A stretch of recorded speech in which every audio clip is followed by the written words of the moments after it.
Orobaks'tan herkese merhaba. Yeni saat modelleri kadar sektöre ve gündeme yön veren gelişmeleri konuştuğumuz bir diğer saat videomuza hoş geldiniz. Yanımda değerli dostum Serdar Oğal var. Bugün aslında takipçilerimizden bize sıklıkla sorulan, ikimize de gelen sorular üzerinden konuşuyorum. Bir konuyu tartışmak istiyoruz. Bu da saatlerin ikinci el değerindeki değişiklikler. Instagram hesabından pek çok takipçimden, saat severden aldığım Rolex'in fiyatı düştü, bir daha çıkar mı? Almayı düşündüğüm saatin fiyatı bayağı bir düşmüş. Almak için daha fazla bekleyeyim mi yoksa şimdi zamanı mıdır? Veya şimdi şu saati şu fiyattan alsam ileride değer kazanır mı gibi sorular alıyorum. Şimdi öncelikle bunların cevaplarını vermek çok zor. Zaten bu cevapları %100 verebiliyor olsaydık Serdar da ben de elimizdeki her şeyi onlara yatırır ve bambaşka bir yerde olurduk. Yani ne yazık ki bunun reel hayatta %100 bir tavsiyesi söz konusu değil. Ama yine de bu konuyu Serdar'la konuşmak istedim. Kendisinin çünkü saat alışverişi konusundaki dinamiği benden daha yukarıda. Hem bütçesel hem de adetsel olarak. Dolayısıyla onun en azından piyasanın son durumu hakkındaki fikirlerini bir duyalım diye düşünüyorum. Ya tabii bu soru sana, bana ve Doruk'a herhalde Her gün bir farklı tane şekillerde geliyor. defalarca geldiği için bunu soru cevaba koymak yerine Hı hı. böyle bir video yapmayı tercih ettik ki zaten böyle 6 aylık, bir senelik frekanslarda buna benzer bir konu yapıyoruz. En Doğru. azından ikinci el grey market Hı hı. ya da saatlerin değerlerinin nereye doğru gittiğini bir konuşmak istiyoruz. Bu arada enteresan bir şey var. Şimdi bu soruyu soran arkadaşlar, tabii tanımıyoruz çoğunu. Kesinlikle. Ben hiç Ama tanımıyorum. inan bu soru onlara sorulsa onlar senden benden daha iyi cevap verebilirler. Çünkü Doğru, evet. onların olaya yaklaşımı daha, hani kötü anlamda söylemiyorum bunu, biraz daha Ticari. ticari olduğu için Doğru. onlar bizden daha farklı takip ediyorlar bu Evet. marketi. Tabii, Dolayısıyla doğru. yani bu iş tamamen hani bilmek bilmemek değil, bu konuya yakın olup olmamakla Evet. alakalı bir şey. Evet. Ama bugün konu biraz daha net Hı hı. bence. Baktığımız zaman bu işe ticari açıdan ya da son 3 senede 5 senede birkaç tane markayı, birkaç tane modeli bilerek bu işe Evet. atlayan, tabiri yerindeyse, insanlar Tabiri biraz yerinde. azalmaya başladı. Bu azalma da zaten fiyatların geri gelmesiyle sonuçlandı. Alternatif yatırım araçlarına olan ilgi ve bu yatırım araçlarının kazandırdığı parada da bir düşme oldu.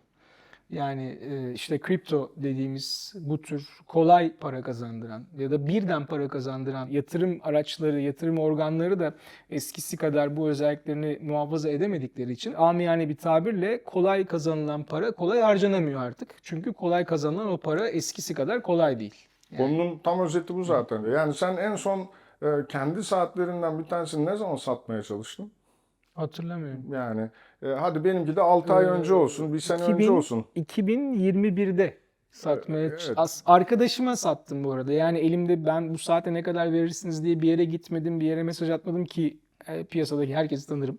Öyle bir şey yapmadım. Onu en son ne zaman yaptığımı gerçekten hatırlayamıyorum. Bir fikrim yok Düşünsene, yani. haftada 4 tane 5 tane saat alıp sattığını ya da 40 tane 50 tane saatin kaça alınıp kaça satıldığını kontrol ettiğini. Dolayısıyla o markete hakim oluyorsun ve bu olay Kesinlikle. senin için aslında bir borsa aplikasyonunun Evet, karşısına evet. geçip hisse Doğru. senedi alıp satma gibi oluyor. Şimdi işte İstanbul Menkul Kıymetler Borsası'nda da yüzlerce kağıt var. Yani bunları tek tek ezbere bilenler var. Ama şöyle büyük bir problem var. Biz hep konuşuyorduk. Belli ürünlerin belli fiyatlara alınıp satıldığı. Ben o fiyatlara satıldığını ya da alındığını hiç görmemiştim. Evet. Ve bu genel itibariyle bu işi yapan tüccarların kendi arasında çevirdiği ticaretlerden oluşuyordu. Ki bugün dostlarımız, arkadaşlarımız olduğu için biliyorum. Bu tarz saatler, modeller her tüccarın elinde bir 50 tane falan var. Yani işin ticaret kısmı artık riskliden de öteye gitmeye başladı. İşte ben Rolex saat aldım ikinci elden, Grey Market'ten, fiyatı düştü, ne yapayım? Beter ol yani, hani başka söylenecek bir şey yok. Bunu ben de yapsam, sen de yapsan. Bazı medyalarda röportajlarım var. Yani burada saati doğru yönlendirebilirsen bir yatırımdır diyorum. Ama bu doğru Hatırlıyorum. yönlendirmeyi de oradaki içerik okunursa anlaşılıyor. Bu doğru yönlendirmek, yani doğru kararlar vermek, işte ne demişim orada ben? Üretimi bitmiş modellere yönelin. İşte kısa sürede böyle bir beklenti içine girmeyin. İşte kalbinizi dinleyin. En kötü ihtimalde kolunuzda hiçbir problem yaşamadan kullanacağınız modelleri seçin. Benim çok güzel bir örneğim var. 2013 yılında Audemars Piguet Jumbo diye tabir ettiğimiz 15202, zaten o modelin çıktığı sene 2012, 40. Doğru. yıl için çıktı. Ben o saati 12.500 euroya almıştım. Ben Hatırlıyorum. de biliyorsun bütün şeyim kayıtlıdır. Bir dönem 200'lere doğru yaklaştı ama bugün de kaç olsun, 50 olsun, 60 olsun fark etmez yani, ben çok takip etmiyorum. etmiyorum ama nihayetinde 10 senelik bir süre söz konusu. Yani siz herhangi bir saati, hiç fark etmez yani hangi saat o, bir mekanik saati, bir İsviçre saatini,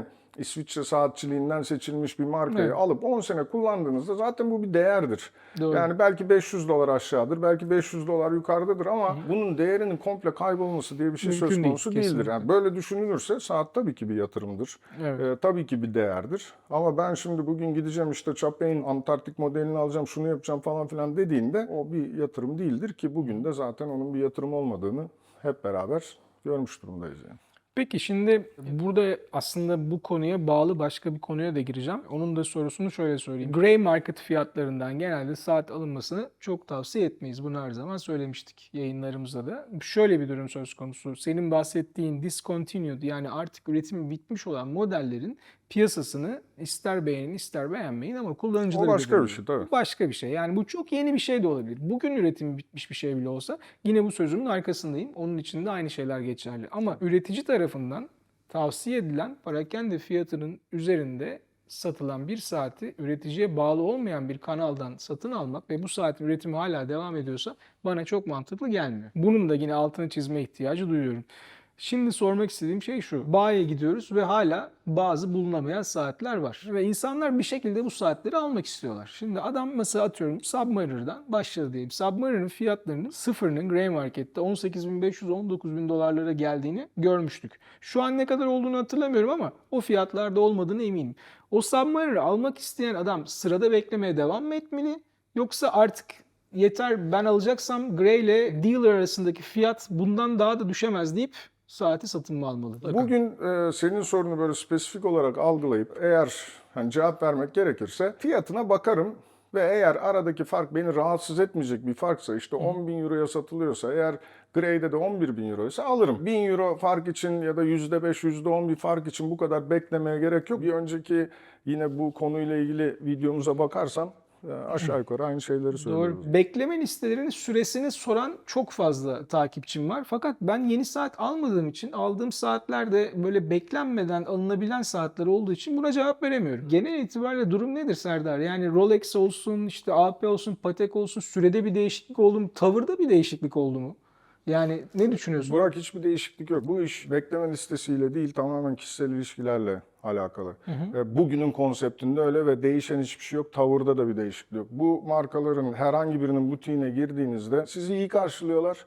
Anlatıyorlar, notlar alıyorlar kalemle, bazen iPad'e, bazen oraya buraya yazıyorlar. O yazıldığıyla kalıyor. Yani buna herkes emin olsun. Ama burada eğer işin bu psikolojik kısmını bir tarafa bırakırsak şöyle bir durum da var. Neden bahsedelim? Rolex Datejust. Çok basit anlatmaya çalışıyorum. Mavi kadran, beyaz kadran. Sen gidiyorsun mavi kadrana ismini yazdırıyorsun. Ben geliyorum beyaz kadrana ismini yazdırıyorum. Senden 6 ay sonra. 7. ayda beyaz kadranlı saat geliyor.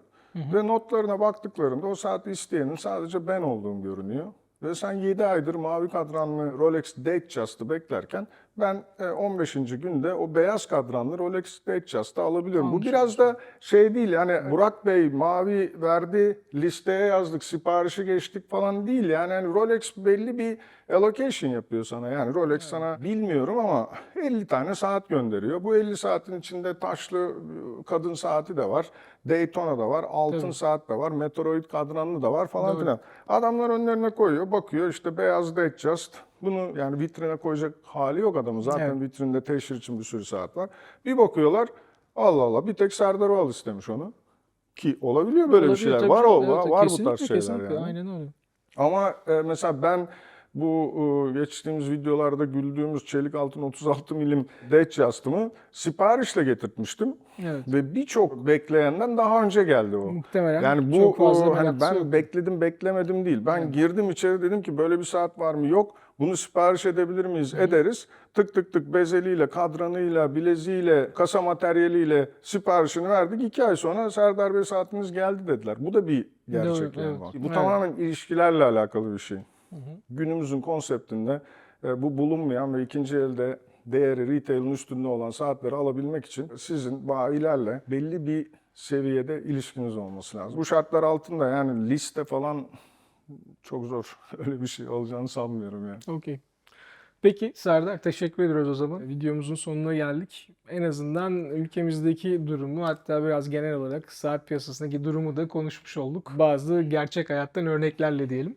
Sonuçta retail'in üzerinde ödememek, gray market'ta çok fazla itibar etmemek, gerçekten aradaki farklar belli bir marjın altına düşmediği sürece ve istediğimiz saati olması gereken yollardan, olması gereken tecrübeyle alabilmek için uğraşmaya, beklemeye devam ediyoruz bu durumda. Çok teşekkür ediyoruz. Sonraki videolarda görüşmek üzere diyoruz. Teşekkürler, hoşça kalın.